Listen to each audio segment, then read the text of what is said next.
He's a Sinner. That song's about you. It is Father about me. Malone. Candy coated, baby. Candy coating.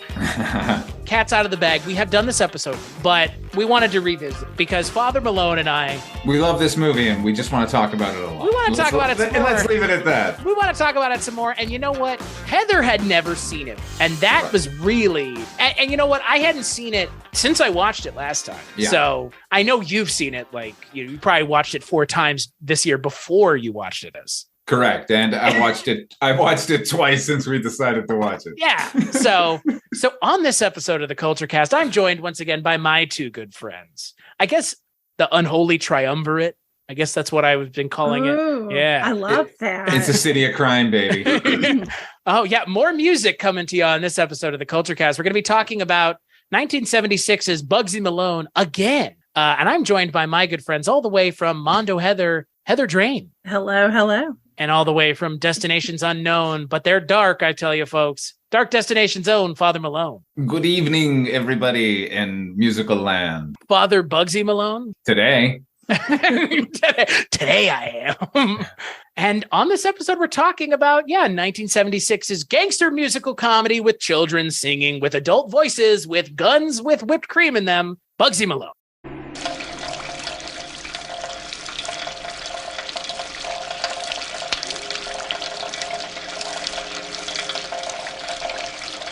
Someone once said if it was raining brains, Roxy Robinson wouldn't even get wet.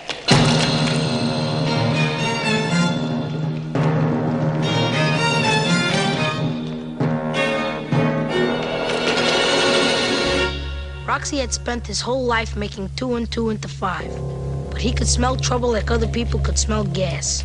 But believe you's me, he should have never taken that blind alley by the side of Perito's Bakery.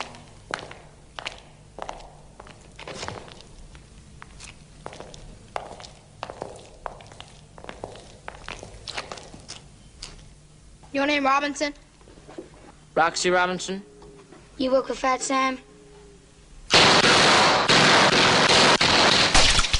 Whatever game it was everybody was playing, sure as eggs is eggs, Roxy the Weasel had been scrambled. He's a sinner, candy-coated. For all his friends, he always seems to be alone. But they love him, Bugsy Malone.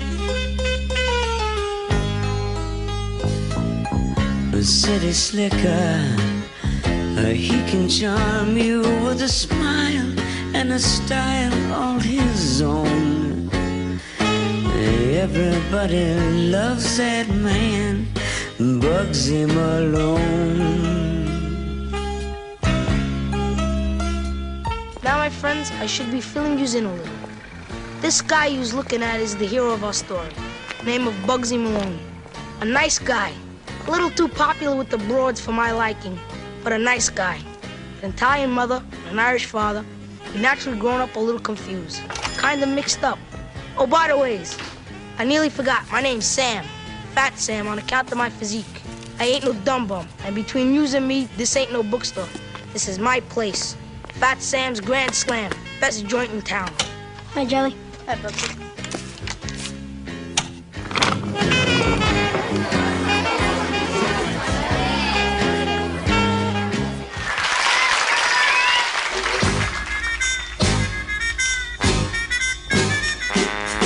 Anybody who is, anybody will soon walk through that door at Fat Sam's Grand Slam. Speak easy. The film is written and directed by Alan Parker, produced by Alan Marshall, and it stars Jodie Foster, Scott Baio, John Cassisi, a bunch of children actors. We're going to talk about them, but those are the main ones. Dexter Fletcher's in there. Rocket Man's own Dexter Fletcher, which is just, there's so much. It's bonkers. Yeah, it's crazy. Yeah. There's so much going on in this movie. This is Alan Parker's first movie. There's a lot going on. But yeah, like I mentioned, this movie is about Scott Baio, who plays Bugsy Malone, an Italian-Irish gangster who gets himself caught up in Dandy Dan and Fat Sam's world of city of crime, one might say. Heather, I'm going to turn this over to you first because there is no way that when this movie started, you weren't because it is a strange journey into the mind of Alan Parker, isn't it? Yes. It's funny though. I was kind of prepared because this is a film I had read about for years and I was familiar with. I just never had taken the time to actually like sit down and watch it, which was actually why I was glad you guys suggested it. That's the beauty of podcasting is sometimes there are films that you're not necessarily opposed to seeing, but they always kind of hit a mid-tier and get beaten out by other titles. So this gave me a chance to watch it. And it's definitely, I will say this, I think people go into it expecting it to be a lot more sort of hackneyed. I think anytime when people think of child cast, they think of something that's going to be a little dumbed down as far as how the filmmaking is.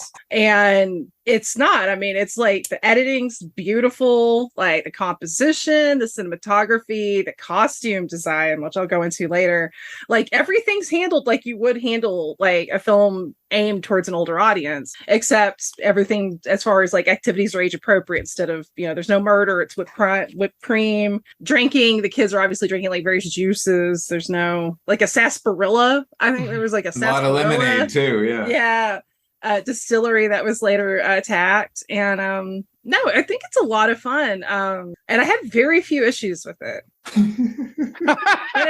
But it's not always a solid review. I have few issues with this. No. I mean, I've very few. How many films are you going to find 100% perfect?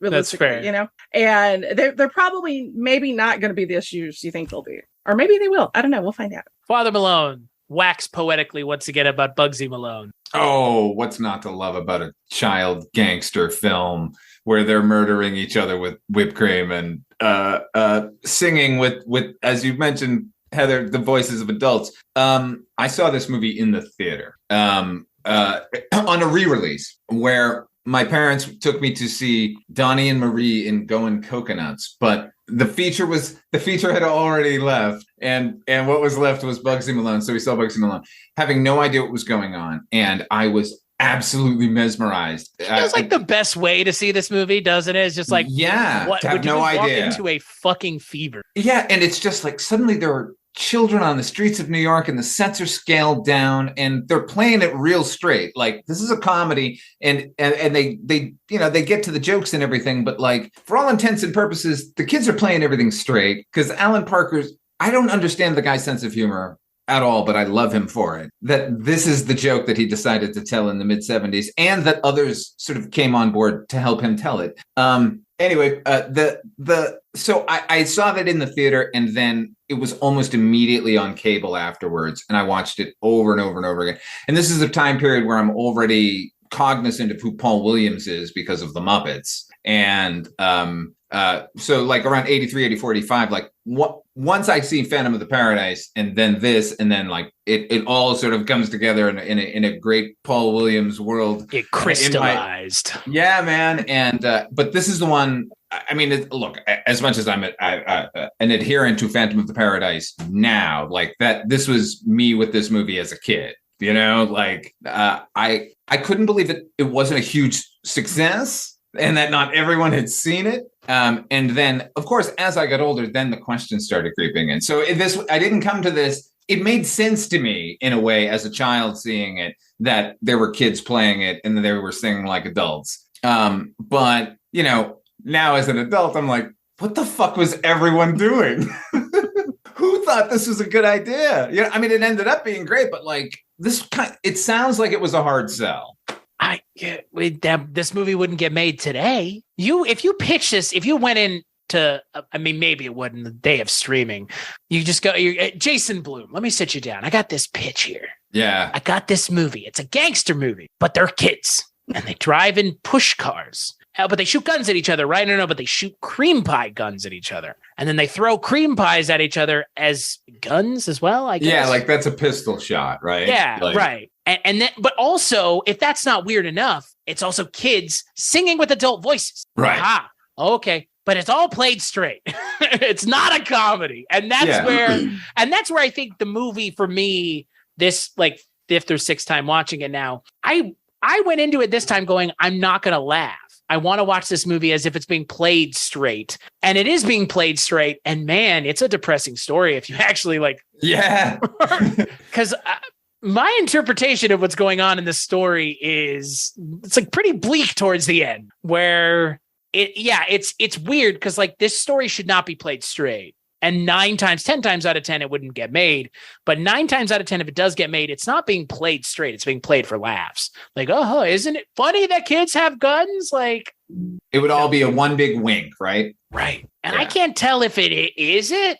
I think it is. Yeah, I think that's sort of the English sense of humor and the Alan Parker sort of sense of humor. That it's a comedy in that the whole movie is the joke, and like that's enough, and then the spectacle carries it past that. But I think because, like I said, like I don't think there are many jokes in the movie. I mean, there are some, but they're kind of silly. But like it doesn't function as a comedy necessarily. It functions as a musical. Right. And 100%. Like I think for me, it's a musical. Like that's where I like it, but it's not a bad gangster movie. No. It's on the West End in London right now with adults playing the parts. So it functions as its own thing. It's just so weird that he decided that he'll make it with kids. I mean, I think the 70s was a very special decade for a lot of reasons. Like, this is something that is so indicative of getting the green light and getting like an actual good budget, an experience, and some experienced people. I know not a lot of the child actors weren't, but I mean, they got Jodie Foster, which, it's weird. The same year that this came out, she had Taxi Driver and Freaky Friday. Yeah, whatever, go to Gamut, right? Right. Oh, yeah.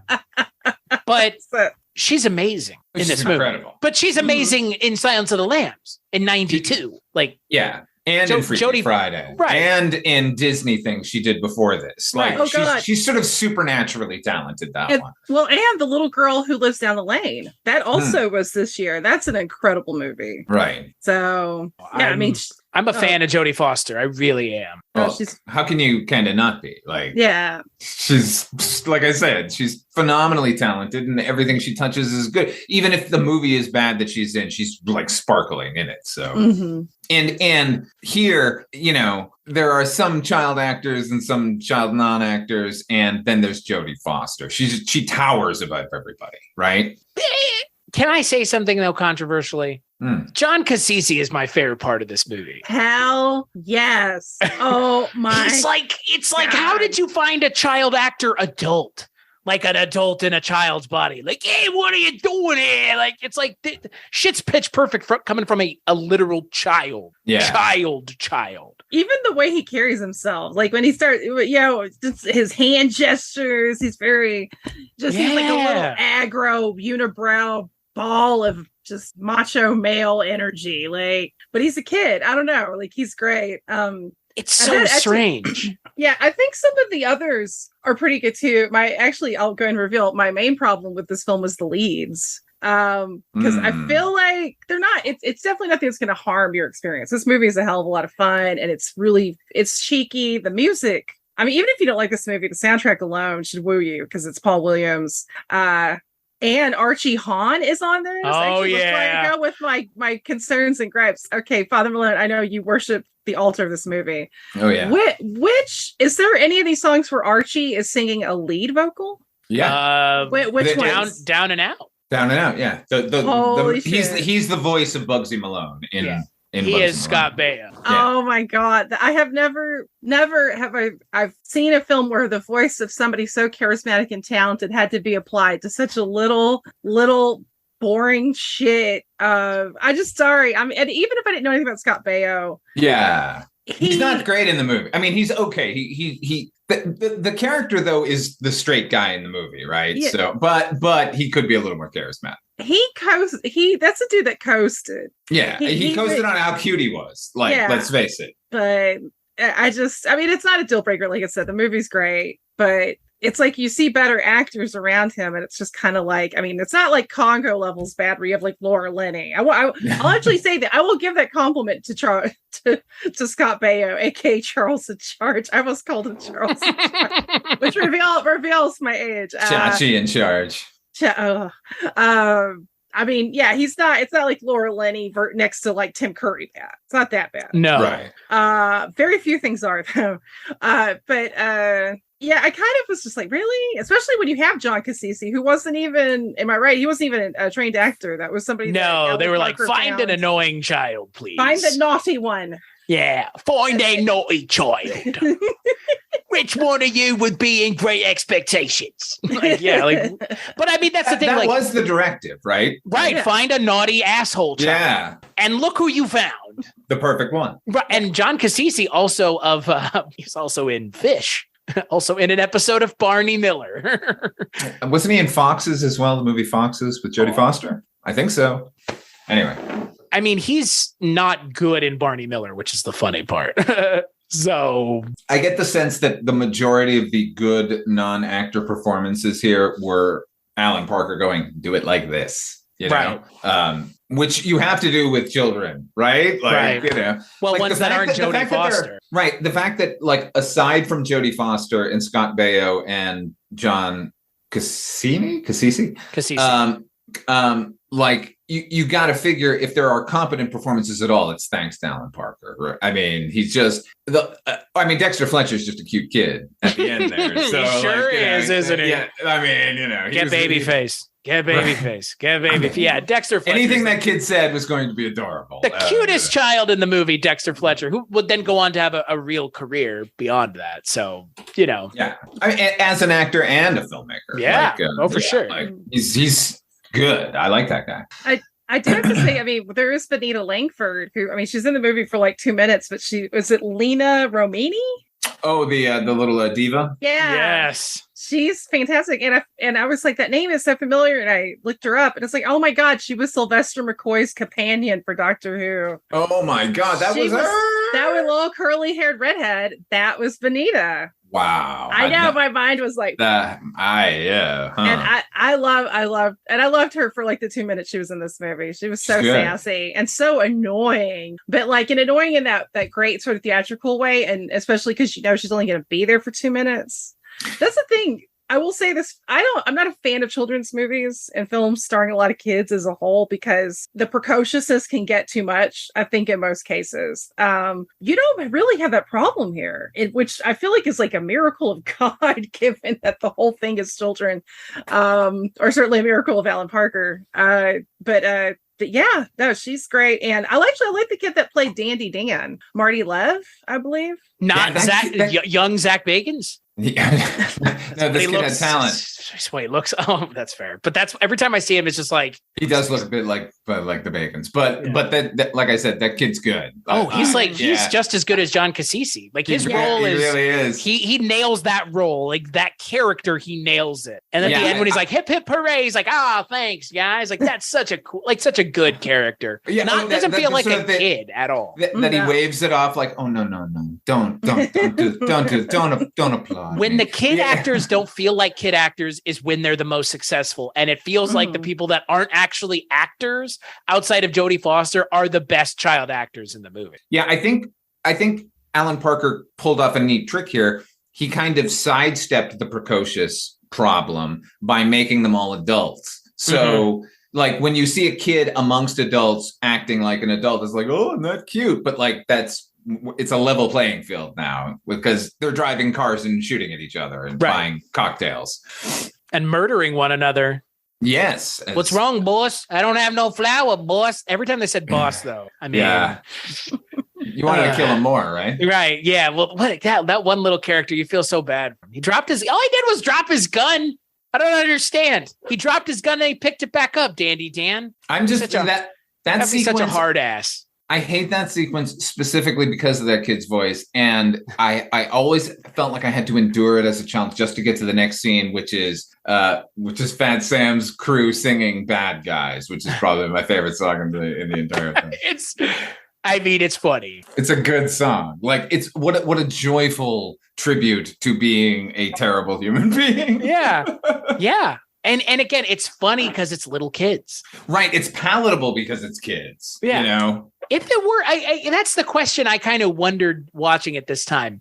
Would this work with adults? It's on stage now, but they're I like think teenagers. I think it's completely operating on nostalgia, though. Like, yeah, so that's not fair, right? Yeah. Like, is this a good worked. mobster story if you take the kids out and put adults in? It's a pretty generic boilerplate one. Yeah, but if you keep the music in, then it's right. good because the music's fucking spectacular. So yeah, it'd be better than most. But like, okay, let's strip it away as a musical and then do it as a drama with adults. Is it good? Maybe not. But then that was never the point. I think the music, the music is definitely, for me, like, it's the thing I remember, but like the performances are good. Yeah. You know, it's not devoid. I mean, there are plenty of movies where it's like the music's good, but like everything else is kind of eh. Like this is like, I'm okay. Like that, it could have gone bad. And 9 times out of 10, 10 times out of 10, movies with kids do go bad. Certainly. I mean, witness anything George Lucas tries to direct with a child in it. It's not good, as opposed to anything Steven Spielberg directs with a child in it. Those performances are great. Or whoever made Silver Bullet. Yeah. That's actually one of the few movies where I actually like the child protagonists and find the performances very likable. And well, those I literally just watched that 2 weeks ago. Oh my God. Yeah. It's so good. It's so good. Yeah, but that's Corey Haim, right? So it's Corey Haim and what's her name? Megan Good. Like those those kids were pros, you know. I don't think they needed to be coached at all. Right. And plus Gary Busey. Oh, the Buse. I love the Buse. Oh my God. And Everett McGill. That cast is tight. Yeah, I love that flick. Oh, it's underrated. Yeah. The werewolves are terrible, but that's the only complaint. Is the werewolf is a little derpy. A little. It's incredibly derpy, and I'm sure they hired Collar Rambaldi based off of E.T. and went like, wait, what is this? These are werewolves, right?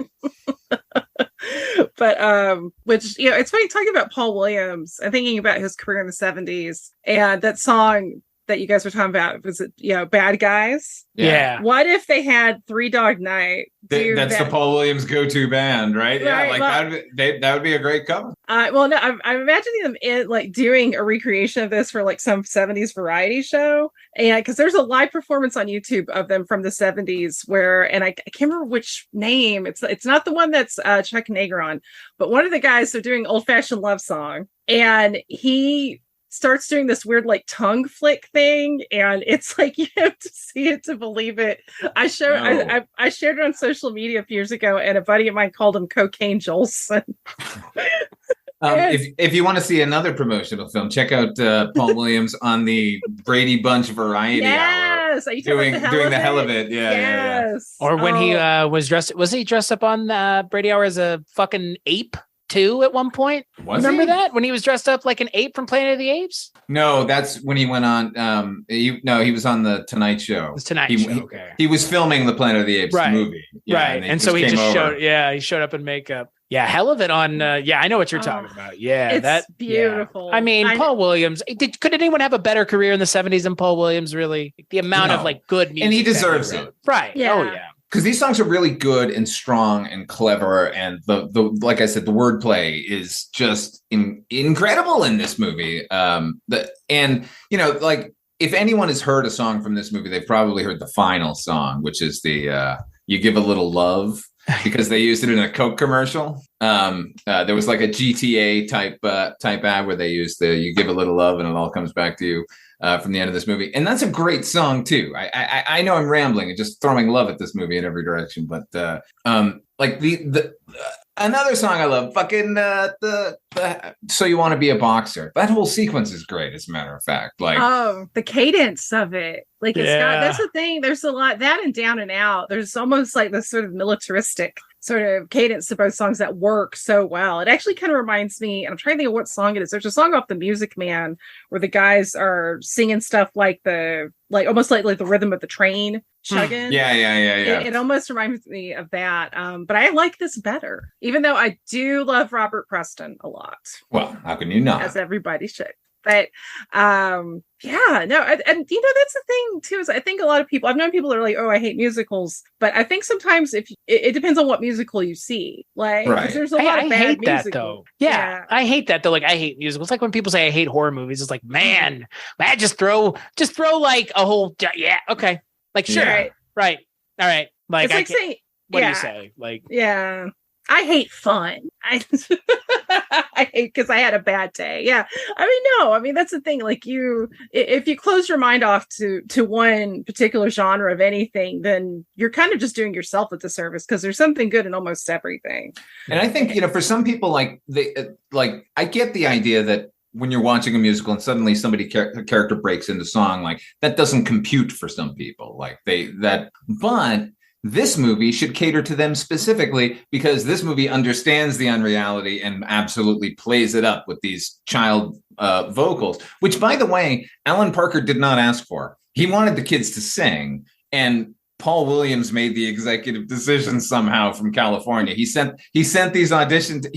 They thought they were like tapes, like demo tapes for the kids to learn, and he was like, "No, that's it." That's the voice that's going to be coming out of your actor. How does he decide that? Because nobody had a better musical career in the 70s than Paul Williams. Yeah, maybe so, right? And a big pair of brass nuts hanging between his legs. I don't know what the answer is, but you told that story last time. And it's still insane to think about because, again, if you wanted to sit down and think about any one of the parts of this movie separately, there's so much insanity going on. And the voices of the kids being adults when they're singing. And then in the Down and Out song, it cuts in between. Yeah, that's the super weirdest part. Right. It's like, come on, everybody, here we go. And yeah.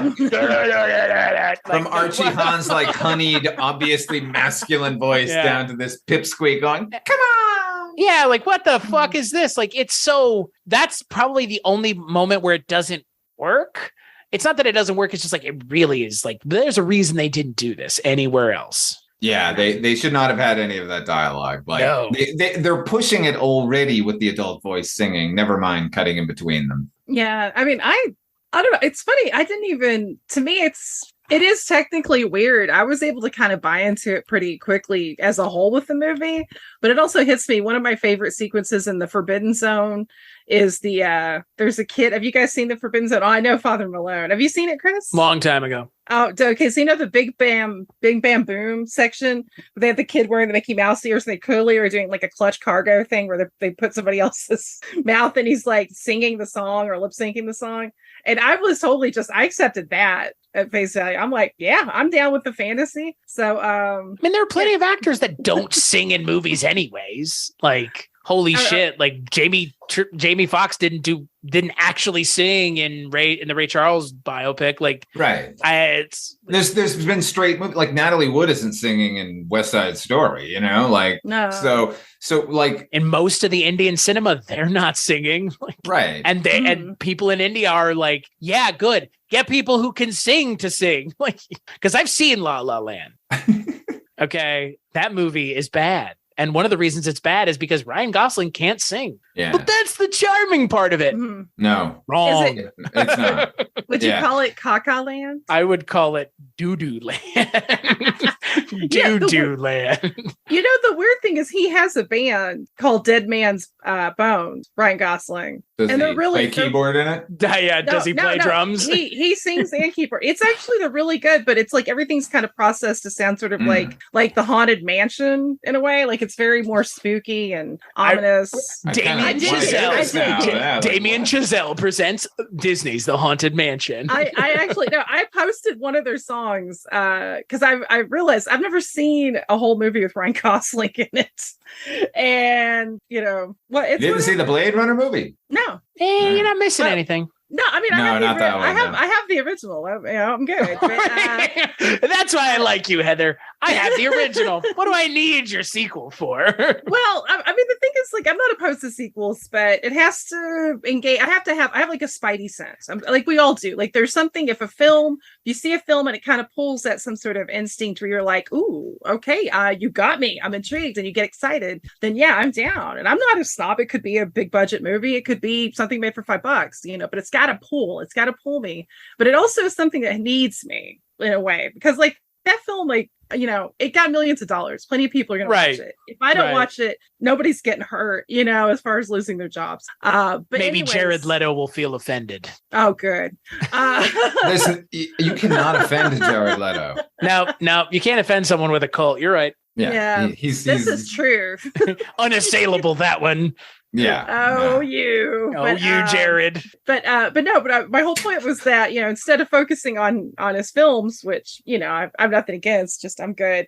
I was like, oh, this is a great song. And 99% of the comments were like, oh God, you should see this and this and this Ryan Gosling movie. And I was like, no, that's not the point. I was just telling you about his music. But where I'm leading to is I actually quoted Paul Williams from Phantom of the Paradise because somebody commented, I said, the music, listen to the music. As I've watched Phantom of the Paradise almost more than any movie in my life other than Cafe Flash. And if we include my teenage years Rocky Horror Picture Show and Pink Flamingos, I have watched Phantom of the Paradise a lot. Oh my God. If not for Phantom of the Paradise, Father Malone and I may not be friends. We wouldn't have met. I mean, how would we have? I don't know. I mean, we might have come into contact with one another through circles of people that knew each other. Because I think maybe you knew people that knew Mike. I think. Did I though? No, I don't. I thought you did. Maybe not. Mm-mm. Mike White, isolated in Michigan. I think I know people who've been interviewed by Mike, but that's not the same thing. That's fair. Fancy. Yeah. No. I'm not saying that. I'm just saying. Amy the gorilla. You know her. Oh God, that's good friends. Green drop drink. Me and Mike and Amy went to a sushi place last time I was in Detroit. Oh shit! Okay, that was you guys. Amy took the picture then. Okay, yes. Now you know. Got it. Okay. I'm disappointed in you both for taking advantage of this poor trafficked fictional gorilla. Okay. Listen, this is the most talk about Amy anyone's done in years. Yeah, this is the most Congo. This is the most anybody's talked about Congo since the movie came out. Yeah, Frank Marshall hasn't mentioned it. Yeah, he's like, what movie? Congo? Oh, I made that movie. So I didn't before or after I made all the money with Star Wars. I think if you Mr. Marshall. This is a Starbucks. We're gonna have to ask you to leave, sir. Yeah, we have to ask you to leave. As he's like pulled out screaming and wetting himself. Yeah, right. So Heather, for you, what is your favorite song from the film? Ooh, man, that's tough because I liked all of them. It'd almost be easier for me to say my least favorite than my most favorite because there were a lot of great songs. Which one is your least favorite then? The one that Flossy sings when Ordinary Fool. Yeah. Yeah, that's the bad one. The two Flossy, I guess the first one she barely sings it, but Flossy, Flossy. Everything, but even then I don't hate. No, they're good. It's Paul Williams. Come on. The man could hum something on the can and it would be like better than like 99% of the music out there. Like it's Paul Williams. But God, as far as picking a favorite, God, I know the title track's a banger. Really gets is. In your head. Yeah. I'll say that one for now, but I may change my answer. What about you guys? What are if you guys had to pick one favorite song?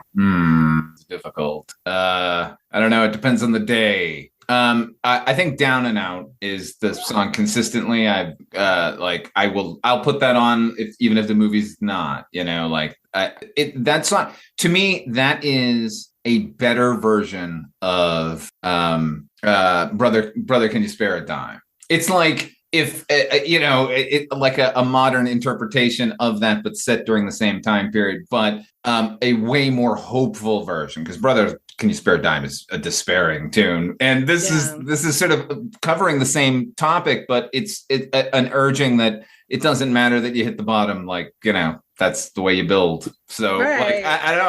I think that's a great song, devoid of the film, but it's got that down, like it's got that great sort of Sturm und Drang about it. Yeah, I could see that. I love that. Yeah, it is like the positive inspiration version of Brother.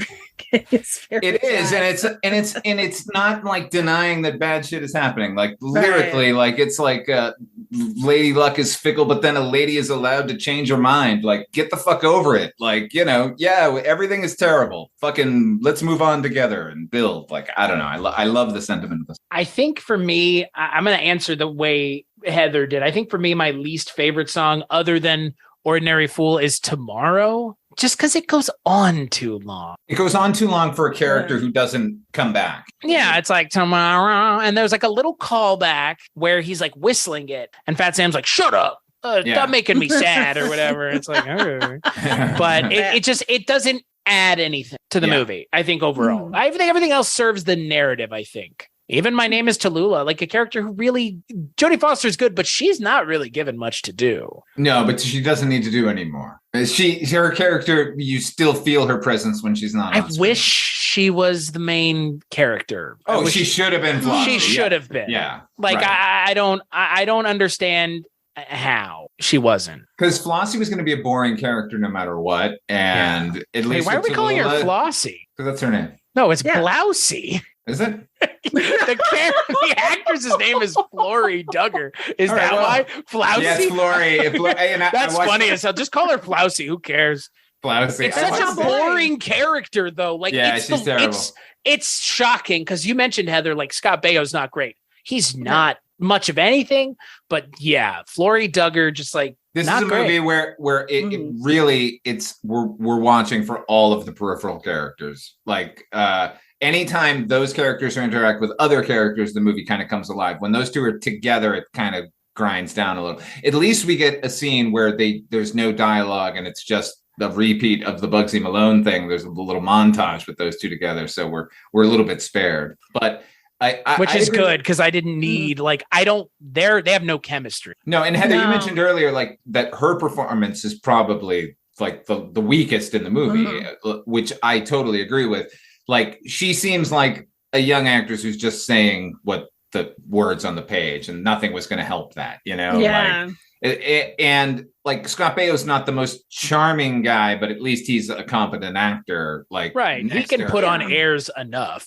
Yeah, like put him next to, like there's a scene between him and Jodie Foster, and I think he shines a little bit more because he's got another actor to work with. But anyway, what were we talking about? Okay, also, was I the one that thought Scott Baio looked way younger than he was? Oh my God, what is he like, 15? 15? He looks like he's 10. Yeah, that was the other thing too, because I kept being like, why is Tallulah talking to him? She like, because you know when you're that age, like even if you're a year or two older than, you know, especially like if you're a girl, you know, if a 10-year-old's trying to be like, hey baby, to a 12-year-old, the 12-year-old's like gross, you know, because they're still little kids. They're all kids. It's all gross. But you know what I mean? Like Jodie Foster's 14 at the time this movie's being filmed? Yeah. And came to the set straight from Taxi Driver. Which is insane. Yeah. God. Like she said she missed rehearsals because she was still filming Taxi Driver. As you do. Yeah. I missed rehearsals for stuff because I was sick. Yeah. Real people things.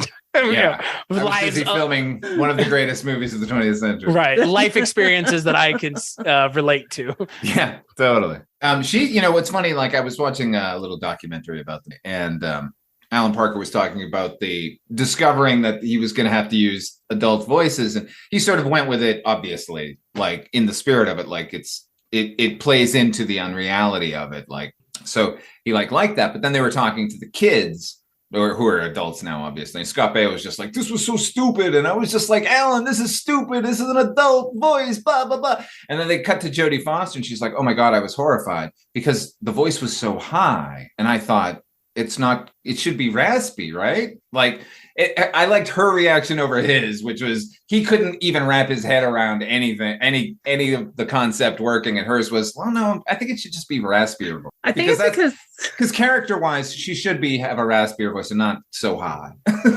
Yeah. Also, I think that's the difference between somebody who's like a very intelligent thinking person and someone who's a Goomba. Yeah, Meatball from Jersey or wherever. Or was like a thinking person and, you know, and Scott Baio. Scott Baio, you know, whatever, man. I mean, hey, cash those happy days checks, baby. I don't give a shit. Yeah, exactly. Just what are you worried about? Public radar. Right. Look, you know, and the public response to this movie seemed all over the place. Pauline Kael thought it was a bad movie. Did she? What'd she say? It was nothing but its god-awful idea. You're not watching actors in a story. You're watching kids doing a stunt. And so we're primed to ooh and ah the way audience do for a chimp on the Carson show. Oh, I don't think that's right. I don't agree with that sentiment, though. Like a chimp for like really. No, well, I can see misinterpreting the movie that way. That like the joke is the whole thing, and like, but it's not being played as a joke, though. Right. So you gotta receive it the way the director's intending it. You can't just say, well, not the way I wanted it. It was like, I wouldn't have fucking thought this movie's idea up if my life depended on it. Okay. So I don't know how I would have made a children gangster film with pedal cars and fucking whipped cream guns. Like there's no amount of weed could I smoke to come up with that idea. And you know what, Father Malone, that brings me to the first time I ever heard of this. I was sitting in your living room and you were like, have you ever heard of this thing? And you explained it to me. And I was so stoned, I thought you were joking. I think I put the soundtrack on. You did. And you were like, you know what this is from? And I was like, no. And you're like, it's this kid movie with gangsters and pedal cars and pie guns. I was like, this is fucking fake. Yeah. Need to get the word out so on this jealous. movie, I guess. You don't have to in England, where this movie was a massive success and continues and is like hallowed. Like every school puts on a production of Bugsy Malone in England. But here it was just crickets and obviously continues to be. Now the problem also with that Pauline Kael review is that, that's the thing, is there's so much thought into how this film is structured as a movie, like on a even just a technical level, like something I was talking about earlier. Like, I mean, because there's plenty, we've all seen really bad movies as children, and even as adults that are kids movies, where you can tell people are half-assing. It's not going to be the best shot thing, it's not going to be the best editing, the jokes are going to be super obvious, it's going to be like, anybody that's even seen like Toddlers and Tiaras, where there's always the little girl trying to do the little I'm a vamp, and you're just like, I'm gonna go take like a acid bath because my soul has been fettered by this image. You don't really feel like that with this movie, because there is like, it's the costume, the art design, like thought was put into this, the lighting, and the way that everything is handled. Like nobody is being treated like an idiot. It's a weird concept, but it's not being handled like it's treating the audience or the children like they're stupid. I think that's the key point. I think the problem with a lot of stuff involving kids is that with films, it's usually everything's really dumbed down. Like if this was made now, it'd be made for the Disney Channel, and it would be severely, it would be just awful. It'd be awful, and it'd be auto-tuned, and it would be low grade, and there wouldn't really be any real art put into it, No, and it would be all perfectly choreographed and in sync, and this movie is like, part of its charm is how ramshackle it is. Like, other than the girls in the chorus at Fat Sam's, none of these kids know how to dance. No, and sometimes really if you're watching them lip sync, it like don't watch some of those. You want to be a boxer? Oh my God. Some of those kids aren't even trying. They're just like, but this is not a visual medium, but I'm moving my mouth like a child in this movie. Yes. But it's fine, because again, like you just don't care. Yeah. It doesn't feel out of place or, of another piece with this film. So like everything that would be a flaw in a regular movie becomes an asset in this one. And I don't understand the alchemy there, but clearly it was present.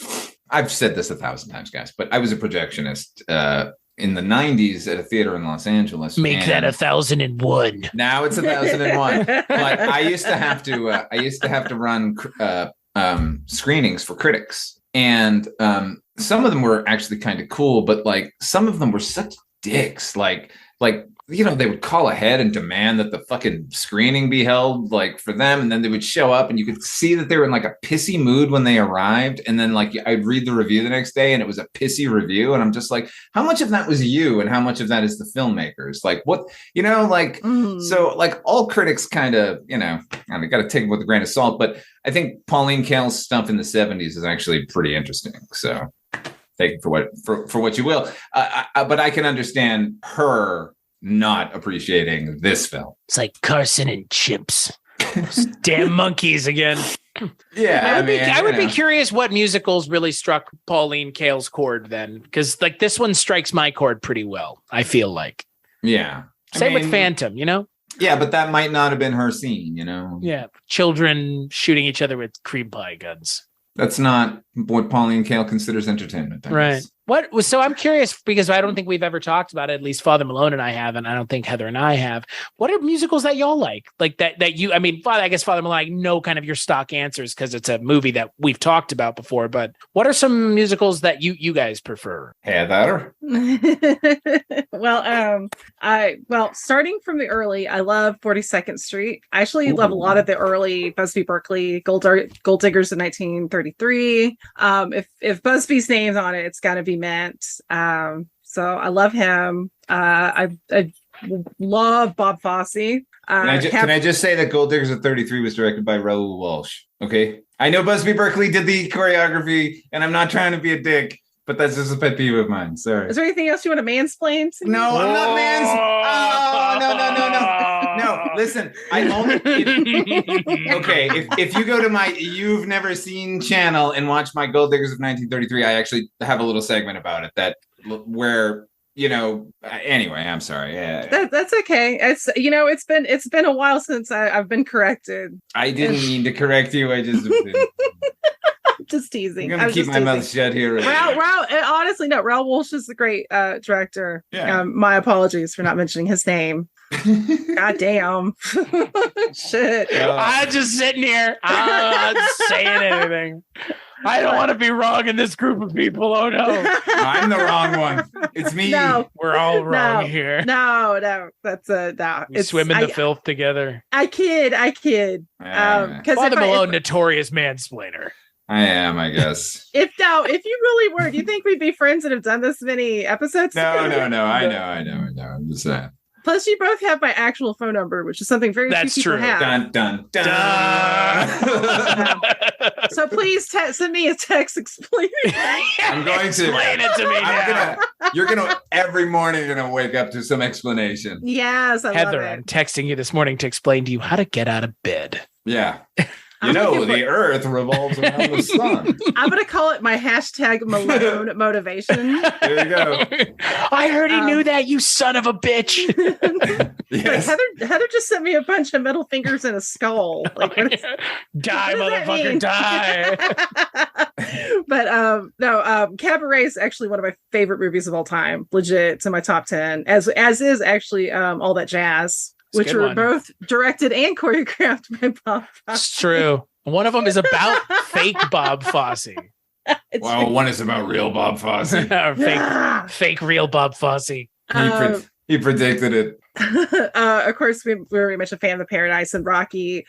Shock Treatment, that's not an equal or a sequel or a prequel. No, it is an equal. It is an equal. Not a sequel, but a prequel and a dequel. I actually think sequel. It's very much a chequel. No,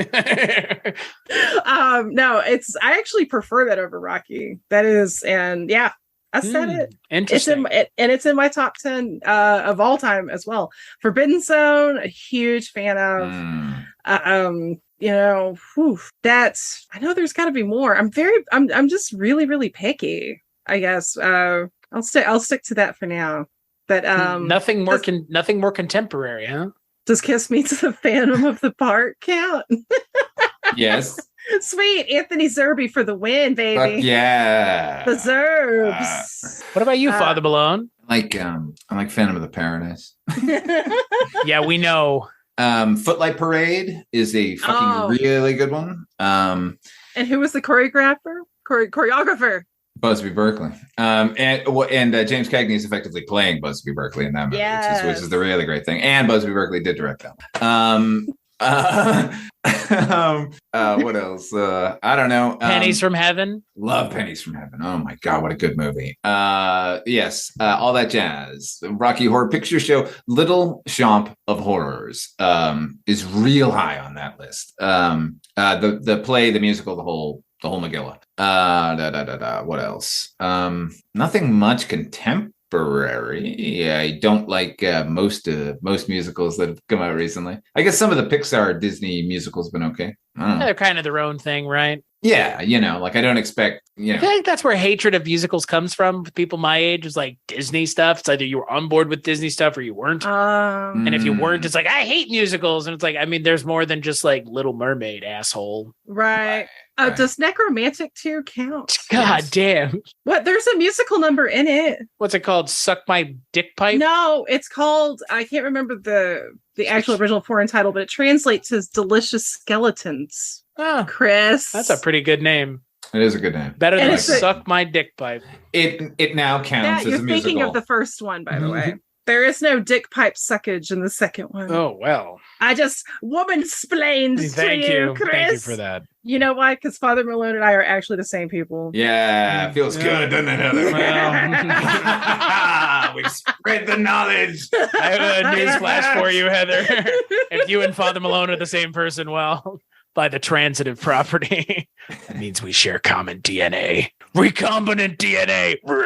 Human Highway. What is that? Yes. It's, oh my God. Directed by Neil Young. Oh. Written by Neil Young and Dean Stockwell. It stars Neil Young, Devo, Dennis Hopper, Sally Kirkland, it can't Dean be Stockwell, Russ Hamblin. It's fucking awesome, and I love it. It can't be. Good. No. Why? Because otherwise you would have heard of it, Father Malone. Yeah. Have you not seen it? No, I've never even heard of this. What is this called? Human Highway, and it's amazing. Dennis Hopper feeds fried eggs to a raccoon. How have you never heard of this, Father Malone? Seriously, I don't know. It's I feel amazing. deficient. Oh, and Fox Harris, who's in Repo Man, and Dr. Calgary has a small role in it too, as a bisexual chic. So I'm going to watch this movie now. I guess that's what the rest of my day entails. Thanks, Heather. You're welcome. Good day, sir.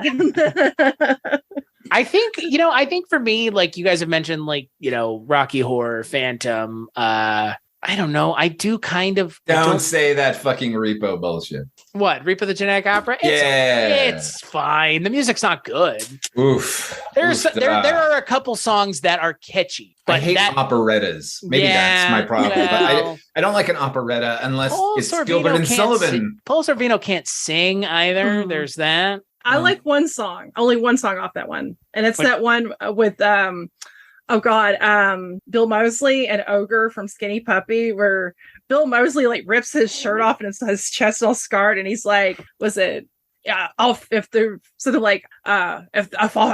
a hole and I'll fuck it. If there ain't one, then I'll make one. And it's Bill. I think it's just Bill Moseley singing like this. Like, he's fired a character in our household called Uncle Guff, the junkyard cat, which is actually the best character that was not a Repo Genetic Opera. This mangled up, scarred cat that's just real like. Repo is what it is. I know why you don't like it, Father Malone. It's not great, but it's different and it's weird. And for me, that's enough. Did I tell you my first experience with Repo Genetic Opera? I was in Los Angeles and I was going to a midnight screening of Poltergeist. And the theater had two screens. And so there were two lines. And there was all the Poltergeist people and then people dressed in costume. And we were like, what's going on over there? And somebody in the crowd said, is it Rocky Horror over there? And somebody in the Repo crowd went, no, it's better than Rocky Horror. Like that at me. Not me, but like. And I feel like you have associated that one person with the movie since then. I have. Thank you, random asshole, for ruining that movie before Father Malone even watched it. No, but then I watched the movie and I was like, oh, hey, what is this? Why were they so fanatical? No, because I'll give it a chance. Like, if you're that fanatical about it, I'll try. But like, well, I don't know why anyone would be that fanatical, but okay. See, I was really disappointed with the rest of it. Because I thought the cast was great. I mean, you have Anthony Stewart Head, who's a legit great singer. I think that's probably one of the problems right there. Yeah. Well, and plus his brother's Murray Head, who is that right? Yeah, it's true. You can look it up. One Night in Bangkok. Yeah. Also the original Judas on Andrew Lloyd Webber's Jesus Christ Superstar. Not to be confused with Andrew Lloyd Webber's superior musical Starlight Express. Yes, we're all trains, baby, on the Pacific Northwest line. Love Never Dies, the Phantom of the Opera sequel. Cats. Where they sing. No, oh god, I fucking hate cats. Oh, I can't with cats. I can't. Every time I think of Cats, I think of Martin Scorsese saying, like, so we filmed next to the theater where they do Cats. Have you seen Cats? Don't go. They come into the audience and they touch you. They touch you. It's terrible. I also hate comic book movies, and now it's going to be a whole thing. Yeah. Martin, shut up. They're not for him. Yeah. Do you think an accurate Cats musical would have a whole song about licking their buttholes in opportune times?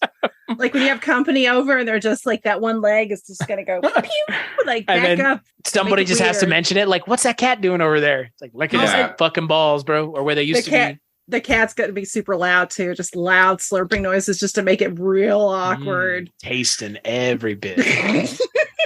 I swear to God, I actually don't mind Cats the musical, but then the movie came out and I was like, now where's your fond memory? Where's your God now? Andrew Lloyd Webber is your God now. There are plenty of musicals that I don't mind. And there are plenty of movies that I like, Charlie and the Chocolate Factory or Willy Wonka and the Chocolate Factory, I guess. Oh, no, that's good. And actually, you know what? Yeah. Hot take, that Charlie and the Chocolate Factory's music is not bad. The Danny Elfman score. Yeah. Yes, the Tim Burton music. Yeah. Yeah. That's an unpopular opinion, given how despicable that movie is. It's really bad. You know what's a good idea? If you're gonna make your character that's a lead in your movie based off of someone who actually sexually assaulted children. Good idea. No, not a good idea. That was a bad idea. Johnny, what were you thinking? Making your character? It would have been a bad idea. Michael Jackson, bro. If Michael Jackson hadn't been a molester, it still would have been a bad idea because it was the creepiest thing he could have done. Right. You're really weird. Yeah. And it was obviously that they were trying to work against the perfect performance by Gene Wilder. Right. But you don't have to turn him into the creepiest fucker on the planet. That guy, he's a grinning, dead-eyed ghoul. I hate that performance. Wait, he's imitating Julia Roberts? I'm sorry. Another thing that I really like, a musical that never gets enough of a shout out, and I want to do it here, Evil Dead the musical. Never been adapted to screen, but Evil Dead the musical is pretty good. I've heard that's amazing, actually. I need to get the soundtrack because my parents got to see it when they went to Vegas, and they sat in the splatter zone for me. I went and saw it in Vegas as well. Did not sit in the splatter zone because my dad didn't want to, and I kind of regret it because they got fucking splattered. I saw Reanimator the musical, which was good. Was it good?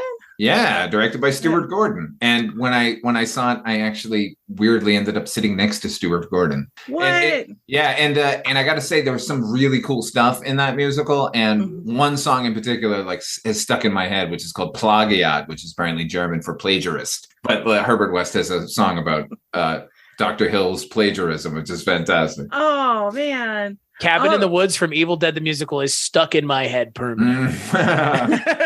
It's so good. It's just really catchy. Are you guys familiar with the song that was released on the DVD of Beyond Reanimator by Dr. Reanimator called Move Your Dead Bones? It's a techno song. Oh my God, Chris, do you have time to pull this up on your little Sherry YouTube? What is this called here?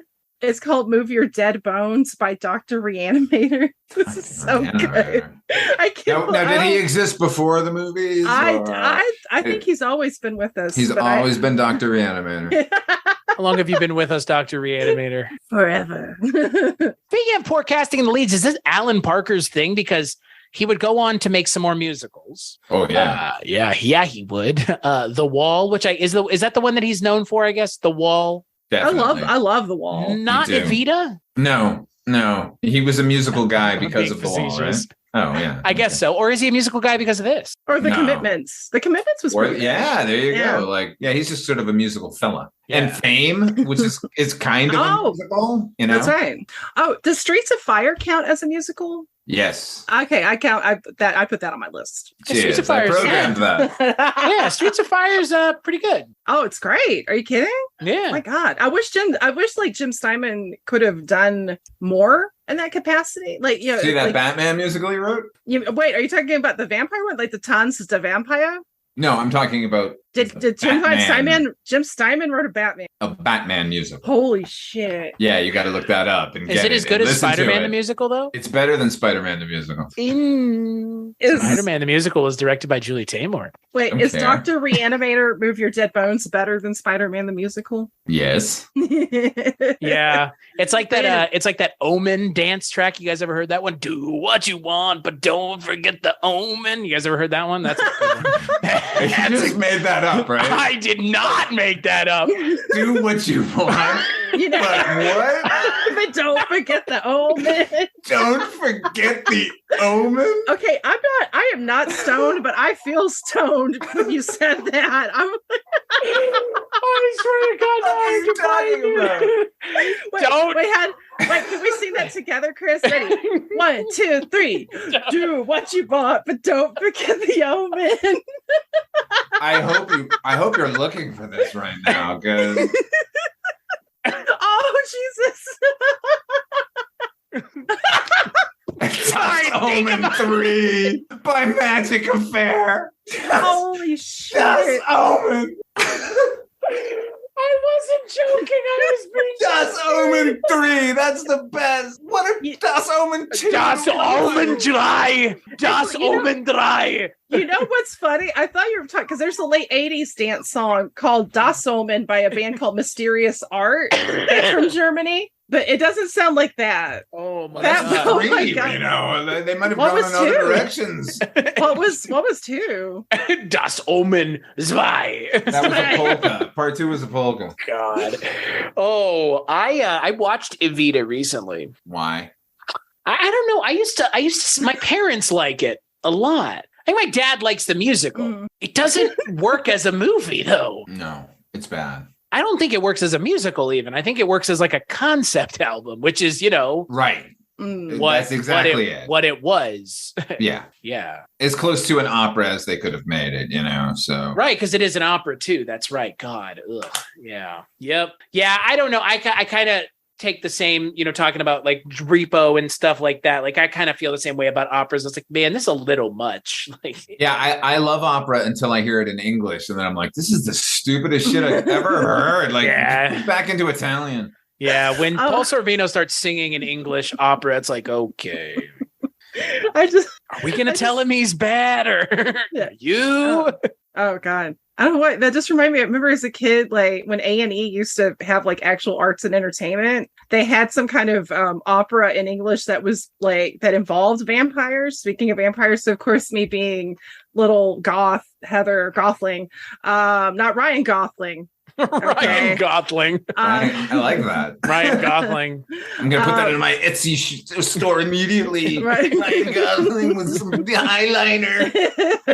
You should do that. You probably make some fucking stickers, dude. Somebody, just give him like what's the Toki Wartooth from like Metalocalypse? Give him like the white face. Yeah, there you go. There was so I was like, ooh, opera vampires. And I was a little theater kid too. So I was like, I'll have to check this out. But I only got to like check it in the middle of it because my parents had the TV. And I got in the middle of it and it's where this guy busts into a room and he goes, who the hell is that? And I was like, I'm done. I walked out of the room. Paul Sorvino, baby. That's where he's at. He's all over the place. But I love Paul. I mean, we all love Paul Sorvino. Yeah. Maybe he should have done a rap song like Joe Pesci. Me as my character from Goodfellas. Eat out my ass. Eat out my ass. I mean, that's what it would be from Repo. You just made that amazing. Yeah. God. I genuinely wonder though, like say you got this movie made today, right? Yeah. Mm-hmm. Could you make something like this today? I'm talking about taking child actors and putting them in an adult scenario and trying to sell it as like a modern day Bugsy Malone, not doing the Bugsy Malone story, but doing a similar narrative structure of a film. You think that could work? Like, is there a genre that, or like a time period where these sorts of things could be romanticized past the 1930s? You know what I mean? Like, well, that's the question, right? Like, I mean, like, no, because I don't know. It is not the. This reminds me a lot of news. This reminds me a lot of Newsies, But like Yeah. kids are they're kids in Newsies though. It's not like adults as kids or kids as Right. adults. So, but like there's very few things that are like tonally the same as Bugsy Malone. Newsies is like close. I think that's just because the period it's set in. But like I just wonder, like, could you do this with like something kids somewhere else? Like I don't know. With adult voices too. Like I just it's an interesting experiment idea, but like, you know, I don't know that you could ever replicate what happened here. no. I I mean, I think maybe we should just do it the opposite and have adults playing children, and when they sing, children voices come out of them. that is some nightmare. Like Holy you scale the sets up so it's, you know, they're God. proportionate, and then, you know, like they're children. It'd be like Michael McDonald when he was on Mad TV as Stuart. Do you guys remember Yeah. Stuart? Oh, yeah. Like, Yeah. no! It would be like Stuart. Yeah, again, like, you know, you read the reviews from the time and people at the time are like, this is fucking weird. Like, it works like, the people that liked it were like, it works in spite of the fact that it's weird. And then the people that don't like it were like, this is a gimmick, yeah? Like, that's everybody who didn't like it is essentially saying the same thing. Like, this is a gimmick, yeah? Like, there's a gimmick here, and I'm not buying into the gimmick. Nobody could wrap their mind around what happened. Right. But it was either some a people gimmick were like, or it oh, okay, I'll go with that. It feels like what the movie is asking you to do from scene one is if you don't buy in, you're not going to have a good time. And the movie, I think, does a good job of kind of slipping you into the shallow end of the pool with like, oh, okay, like we're going to show you this scene that you've seen before with adult actors, but we're going to have it with kids this time. And it's going to be the alleyway and this guy's trying to get away. Like they do a good job of kind of slipping you as the audience in to the movie and kind of, I think, easing anyone who may be having problems with it into the fact that it's kids playing adult straight. But yeah, I don't know, like, I don't know what other romanticized period you could do because, like, it's got to be mobsters or this period anyways. Like the thing is, if you were to do it today, there's no getting around the idea that you would have to do what this movie avoided. You would have to make it cutesy in a way, right? Right. Because like even this movie would be hard pressed to sell today because of the guns in it, you know? Yeah. Like we were willing to go like, this is just kind of a fun thing. But when you consider what those guns represent in the movie, right? So the characters, once they've been splurged, they do not return. They're dead, right? The final scene, everyone's dead. It's a bloodbath. Yeah, except Bugsy and Blousy, who get away, right? But everyone else is murdered. It's made very clear that and that's what I was saying. Like, you know, the one of the things I wanted to talk about with the movie is like, what is the reading of the ending? Because my reading of the ending is Bugsy Malone essentially allows everybody to get murdered. Yeah. Everybody. And then he's like, ta-da, motherfuckers, and just leaves. Right. Right. And I don't think Alan Parker was interested in really getting into the nuts and bolts of this ending. I think he just thought it was going to be a fun extravaganza. But I think they could have played that a little more because, you know, this whole scenario of the film is basically Red Harvest, the old Dashiell Hammett thing, where it's a character playing two families against each other. They remade it as fucking Fistful of Dollars, right, and Jimbo, and on and on and on and on. Miller's Crossing is another one. Actually, Miller's Crossing is a perfect analogy for this movie. It's just Red Harvest. So I don't know. I forgot what I was saying. I don't know. I just think everyone is murdered at the end of this film. And, Scott, they could have played it up so that Bugsy plays the two sides off each other. But that isn't the case here. He's just sort of I don't think he what you said, Chris, is necessarily what happened here. I don't think he manipulated anything at the end. I think he's just there. And yeah, he's like, here are the guns. I got you the guns. Like, right. Yeah. And I got you these like dummies who will shoot the guns for you at the other people. Right, but he is there for the end. I mean, he participates in that. Right, he kills people. He comes out unscathed for some reason. So I don't know. What's the moral there? I don't know. Well, I mean, Heather, what's your read on the ending as the newcomer to the film? Because I mean, Father Miller and I have obviously seen it a couple times. So done because nobody comes back, and at one point, Fat Sam even just says, at one point when Knuckles is still with us, Knuckles is just me and you, and then Knuckles has it backfire in his face, and he's like Knuckles, and so it's like, okay, shit. So this is death, but it's done in a way that's G-rated. Right. Basically done in a very sort of fantastical kind of way. But then at the end, I didn't know if it was almost more just like, oh, we're just funding you. I don't know.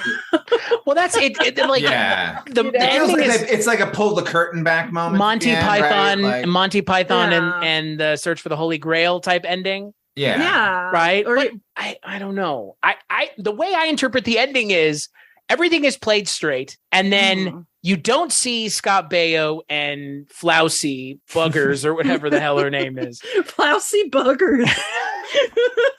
I don't know what the Lousy Buggers. Flory Duggar, excuse me. My interpretation is from the. I'm sorry. From the. That's a character somewhere. Flousy Buggers. I'm gonna write that down. Yeah, you should. When the pie hits the piano, Razzmatazz dies. Right. Yes. Everything from that on is in heaven or in purgatory. Right.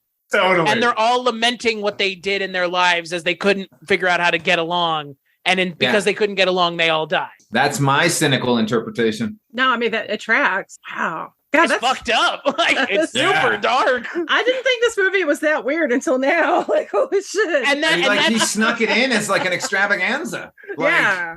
Because it's the pies. Yeah. If it weren't the pies, it wouldn't work the way that it does. Because, think about some of the bigger mobster movies and how they end. Scarface, giant shootout. You have plenty of mobster movies that use the shootout, Untouchables, thing like that have shootouts towards the climax or the climax of the movie. Any Jimmy Cagney movie ends with, Tommy guns and, right. And here this is just doing that, but with kids. And instead of seeing children being, riddled with bullets, thank God, we're seeing them riddled with pie guns. Optics of it still aren't great, but like, again, that's my read of the ending. Because like, what explanation are they bringing us to otherwise? Because Flousy and Bugsy leave. Yeah. I almost called him Bugsy Malone. I don't even know why. It's just a fucking nightmare with these characters. Bugsy Malone. Bugsy Malone. With Flossy? With Flossy Buggers. Well, now she's Flousy Buggers Malone, right? Presumably in heaven or wherever they ended up together. I like to think that she leaves him and marries David Selznick. Sorry. Flossy Buggers Selznick. But you have everybody dies, including Dandy Dan and Fat Sam and Tallulah. That's a mobster movie ending that makes sense, right? Yeah, like that. Did they bring everybody back from the cast? Like I don't even know that. Like is like everyone there for the finale? There's a lot of people there. Oh, you mean like Knuckles? Like did they bring the dead? Yeah, did the dead characters? Well, I've never looked. That would be something. I haven't either. Yeah, man. That's right, boss. Because if not that, then maybe they're not in heaven. Maybe they're just undead. All of a sudden, Bugsy Malone has to start shooting zombies. Yeah, man. What a sequel, right? You could do it, too, because this movie proves there are no rules in this universe. Well, I think we all know the perfect Euro disco maker to do that hit song, Dr. Reanimator. Definitely. The Bugsy Malone shuffle. Trust no one else. Reanimate your feet to the Bugsy Malone beat. You know what though, like as weird as this movie is, Father Malone, there are a few moments in my life where I could say I am so thankful to have something this bizarre introduced to me by someone who's as close of a friend as you are, obviously, because this is something you feel very strongly about. I love this movie. I'm happy to spread the gospel of Malone. It's just bizarre. Like it is. Like if you can't wrap your head around the premise, like you're not gonna, because they sexualize children and they have children essentially murdering each other. Like there are some kind of strange, iffy things in this movie. Not sugarcoating it, but like you can't get away from those things because it's adults. And right. You have to look past the fact that they're kids. Like that's essentially what the movie's asking you to do. Right. It's a weird experiment, and I don't know exactly what was on Parker's mind in it, but like it I don't know. It's weird because is more like it. It's like a light, frothy entertainment, and then it's also very thoughtful and weird, and like it raises more questions than it answers, which is what I guess a piece of art ought to do, right? Mm-hmm. Yeah. Well, I will say this: anybody listening that's worried about there being any sort of accidental creep factor. I will say this, I think it's fairly low, like as far as, you know, any of the stuff, especially with Tallulah.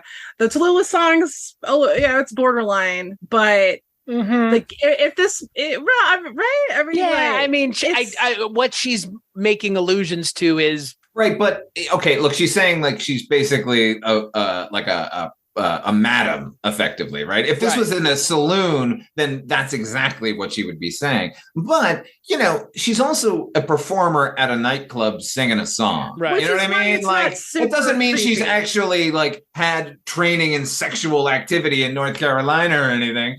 She's singing a song that's the standard of the day. I mean, maybe it was written for her. Obviously, it was written for her. My name is Tallulah. But like, come on. Also, North Carolina, like, I do not want to know. Yeah, what goes on there? Yeah, I don't know, some good stuff shit, apparently. It involves meth, but I'm from the South, I can say that. And so is Chris. So. Yeah, right. I meth. They use it here.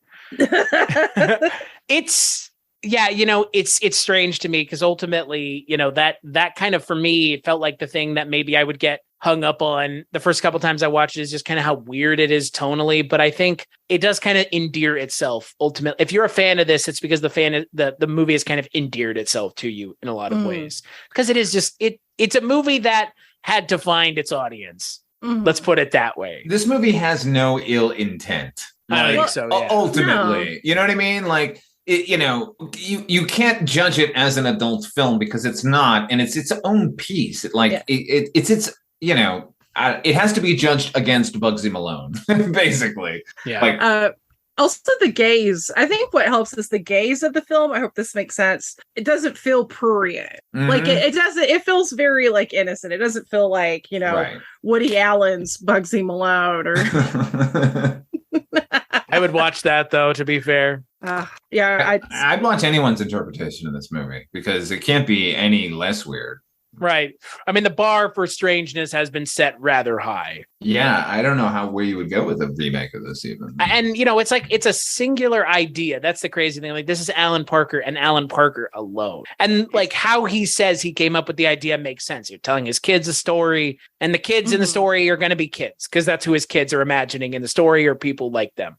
Yeah. The fact that this is where we get from that is a pretty big leap. But you know what? Like, somehow, in spite of it worked. Yeah, at a certain point, money became involved, and then people kept going, "Yeah, that's what's insane. It's a good idea. Yeah, that's what's insane."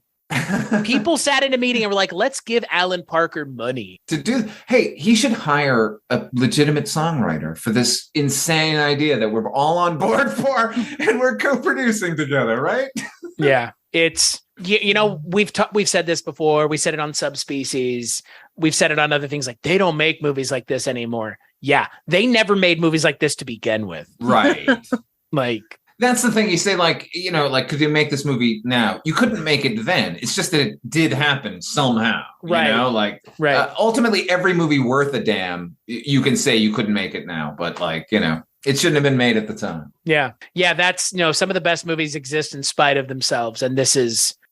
Yeah. Can you imagine if you pitched this, if you just took this idea the way it is now and pitched it now, you'd get laughed out of the room. And then you'd be like, but just so you know, this already happened. Yeah. Oh, well, now we're on board. Yeah. Oh, it's an IP. It's an IP. Yeah. Oh my God. Bugsy Malone. Yeah. Marvel released it. Well, actually, there was a comic book of it released in the UK. There was. Yeah. But you can read Bugsy Malone, the comic book adaptation. Does it come with a little flexi record so you can listen to the soundtrack? Oh, I wish. That'd be amazing.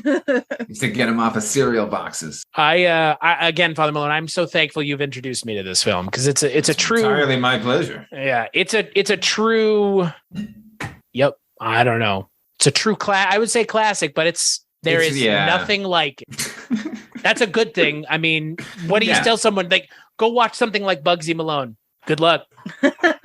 Like, what else would you tell? Like, realistically, what would you tell someone to watch as a counterpoint to Bugsy Malone or with a double feature? I say like, oh, like it's like such and such. I wouldn't. I don't know. Yeah. Be like, it would have to be something like Forbidden Zone. It would have to be like another off the wall kind of a take on a musical. Actually, like, I have the double bill. I'm sorry. Okay. Okay. No, I interrupted you. That was rude of me. I'm sorry. I don't give a shit. Go ahead.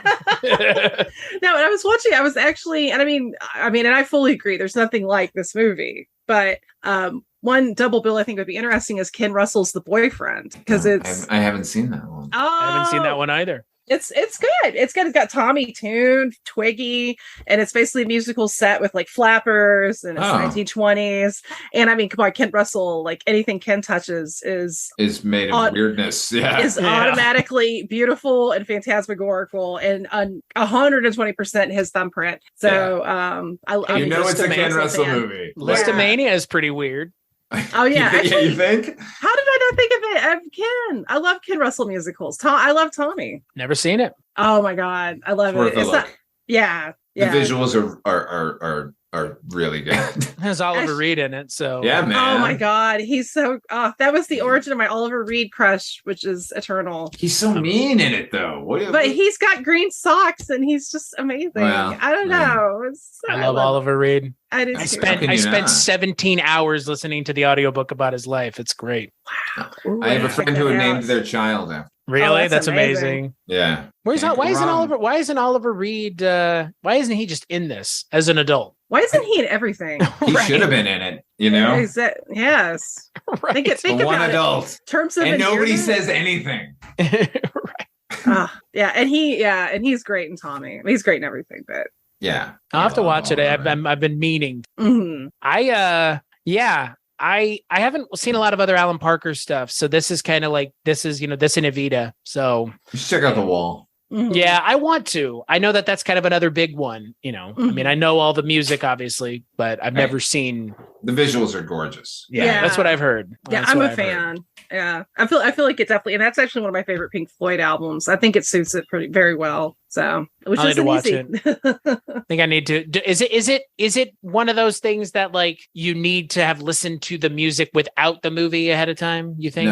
No, because I had no knowledge of the album at all when I watched the movie for the first time. So, because it's not my go-to. I mean, I like Pink Floyd. Dark Side of the Moon's cool. That's like all. That's like it. I would say don't listen to the album first. I would say just go in and listen. Yeah. Watch the movie. Have it be like a new experience. Yeah, I mean the album was meant to be conceptual and its own sort of thing, so it only made sense that it was a movie. Yeah. Well, and I mean, like we've said, like that's what Alan Parker is known for. Unfortunately, not this, but I think this kind of makes sense if you look at his kind of other projects he would go to work on. Yeah. It's not that far afield from the rest of his... seemingly the best director, the only director to get a somewhat decent performance out of Madonna. So that's rough. Yeah, boy, having to deal with Madonna at all, right? She ain't talented, man. She's not desperately seeking Susan. She's good, but that's because I think it's just her. Anyway. I've seen it. It's okay. It's good. So what are we going to talk about on the next episode of this show? Because that's normally how we bring these episodes to a close. The path is lit before we close the door. I'll let you two fight it out. Yeah, I'm done on this one. It's my turn, isn't it? Yeah. I have a film for you guys. Oh boy. And it's a musical. And it's one you guys haven't seen. It's Human Highway. Yeah, that's what I was hoping. Do you want to pull up the trailer, Chris, and see if you guys want to do it though? Yeah. Well, I'm already agreeing, but yes. Yes. I can't believe I honestly never thought I could find a movie that Malone has not seen. Because I'm pretty sure you've seen more movies than I have. And I've seen a lot. I have, but I'm incredibly old. You're not that, this movie came in 1980. I'm incredibly old. You're not that old, dude. What are you going to be like? Tell me about, back when I was giving Al Jolson a hand job. Like, bro, I know people that are younger than you that act older than you. Come on. There are certain films that I feel like are so purely like have part of my DNA or something. It's like it's kindred spirits, and this film's one of them. That I can totally see. Yeah, man, I'm game for that. Whatever that was, I'm game for it. Hell yeah! That looks like distilled drain. Distilled. It looks fucking insane. Yeah, I'm looking forward to that. So much fun. And think about it, it's almost like a mini like proto Lynchian cast. Yeah. Stockwell, Tamblyn, and Hopper. The rascal himself. So good. I love this film. Wow. And fucking Fox Harris. Oh my god. There's another I don't know if it's technically musical, but Straight to Hell, the Alex Cox movie. Have you seen it, Chris? It's musical. Oh my God. Fox Harris. KARL's Disco Wiener Haven. Yes. What? There's salsa. Eat ketchup. Eat veteran. Y'all betcha. Oh man, I love that movie. The fuck are you guys talking about? There's Straight to hell. Alex Cox's flick Straight to Hell. It's like a modern Western, nouveau Western. Mm-hmm. Joe Strummer's in it. The Pogues. Courtney Love before she was famous. Yep. Interesting. She's really... The Pogues wrote the entirety of If I Should Fall from Grace with God while they were filming that movie. My friend Tom Richmond, who just passed away, Tom Richmond, cinematographer, was the cinematographer on that film. Shit. Oh, he did a beautiful job. I love that movie. He really, really did.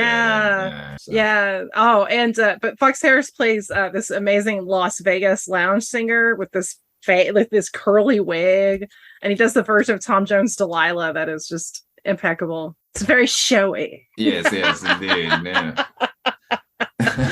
But yes, we're doing Human Highway. I'm so psyched. So until Human Highway, where could people find you, Father Malone, if they were looking? FatherMalone.com. You can find me there. That's a link tree. Check out my show, Wolf and Raisin. It's a Banachek podcast. It's a video podcast, and I'm working on a new one right now. So it won't be out by the time you hear this, but it will soon. He'll still be working on it, probably. Oh, yeah. Definitely. Yeah. Video and podcast? Fuck, I'm good with just one of those. It's fine. It's fine. We're all fine here. It's a bit time consuming. But how are you? Yeah, right. What about you, Heather? What's going on over at Mondo-Heather? Well, for anybody, speaking of Fox Harris, any of you Dr. Calgary fans, this just went live today. There's a episode of Directors Club podcast that is guest hosted by Bill Ackerman from Supporting Characters Pod, and it's me and Justine Perez-Smith, if I can get these names out, talking about Steven Sadian, who is my absolute number one favorite auteur in the world. Sadian made Cafe Flesh, Night Dreams, Dr. Calgary, Party Dolly Go-Go, as well as some very striking music videos by Wall of Voodoo, among many other things. Ooh. And you can hear us discuss all things that are great and glorious and Sadian over there. And for other sundries, you can find me over at my website, Mondo-Heather.com. As for me, cstachiw.com is my link tree. Go there. cstachaw.com. That's, things that I work on with Father Malone, episodes of this show with Heather and Father Malone, all those. That's where you. Kulturecast.com, patreon.com. If you want to support monetarily, don't feel obligated to. Think of all this great content you're getting for free. If you can support Chris, Chris, these are two of one of the most hardest working men in the business, and they do consistently great work. And I adore them both. I can say that objectively because I don't believe in being friends with people that are not talented because it's awkward. It is awkward. I agree. Speaking of awkward things, as we bring this episode to a close, I'm going to ask the same question I ask at the end of every single one of these episodes. And it is a little awkward because it is a movie with children. So let's forego that children are in this movie. But if you were to cast a Bugsy Malone porn parody, what would be the title of that film? Bugger Malone. Flossy Buggers. Yeah. Bug hunting Malone. Yeah. It kind of brings it to back to England too. So Buggery Malone. Buggery Malone. Yeah. Oh God. He likes it the Greek way. Oh yeah. He's or the Turkish way. Oh, yeah. It's candy coated. Oh God. Fucking sugar daddy, take me home. Oh God. What about you, Heather? I feel weird doing this one for the reasons you mentioned. But the only thing that could come to my head was Bugsy Malone. I like it. Bugsy Malone. Wait, I also have one, and this might be treading a little. Child Fucker Malone. Is that appropriate? Or yeah, I mean, it's appropriate. It's technically a title that for a film that could exist. In hell. Fucker Malone. In hell. Yeah. Jesus Christ. Good Lord. I leaned into it. That song said, hell is for children. So stop smoking that sherm. God. I'm trying to, I think, Because like I was thinking about mine with like the song, Bugsy, come in my hole, but like come in my hole is not a title for a movie. It is now. Come in my hole is already a title for a movie. Is it really? I mean, it has to be. Gross. It's a porno. Yeah. If there are pornos with like gape my ass 44 and there's 43 ones before that, they were not that creative. You know what I mean? Listen, Chris, in their defense, 42 left a lot of open-ended questions, if you know what I mean. Yeah. There was a lot more room there for looking around. We're talking blossoms. Oh my fucking God. No, we are not. Heather, we are not talking blossoms. Holy shit.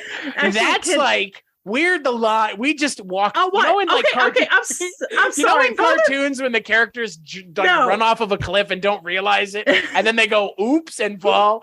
Heather just going, and we're talking blossoms here. The culture again. Okay, rose blossoms, gin blossoms, Blossom, the TV show. We're talking rosebuds. Blossoms with Blossom. We're talking those rosy buds. Gross. Okay, that's gross. But Father Malone makes some Gary Glitter joke, and that's fine. Sure. I didn't say it wasn't gross too.